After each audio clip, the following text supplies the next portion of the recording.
নমস্কার, অন্নপূর্ণা কিচেন কুকে আপনাদের স্বাগতম। আজ আমি রান্না করব সরিষা বাটা দিয়ে কচু শাক। তো বন্ধুরা, কচু শাকটা প্রথমে আমি ভালোভাবে সেদ্ধ করে নেব।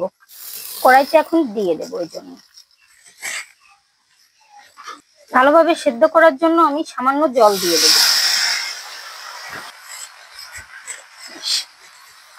ঢাকা দিয়ে দেব।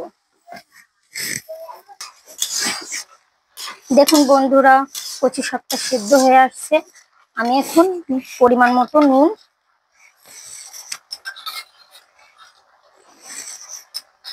এবং পরিমাণ মতো হলুদ দিয়ে দেব।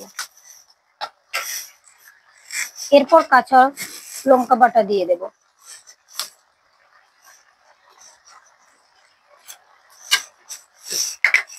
দিয়ে তরকারিটা ভালোভাবে নাড়িয়ে দেব, যাতে এভাবে ডাটা শক্ত শক্ত না থাকে। একদম মিহি করে ঘুটে ফেলবো।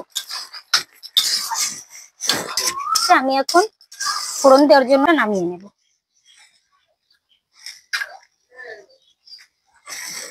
ফোড়ন দেওয়ার জন্য কড়াইতে সাদা তেল দিয়ে দেব।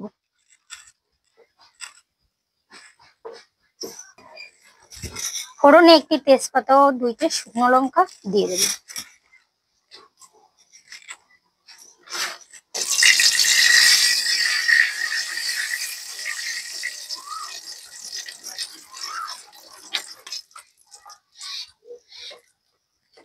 কচু শাকটা দিয়ে দেব।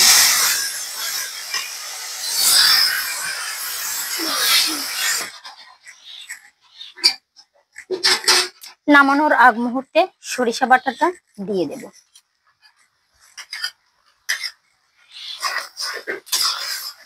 দিয়ে নাড়িয়ে দেব, যাতে ভালোভাবে মিশে যায় এর সাথে। কচু শাকটা রান্না করা হয়ে গেছে। দেখুন বন্ধুরা, কচু শাকটা রান্না করা হয়ে গেছে। এখন নামিয়ে নেব।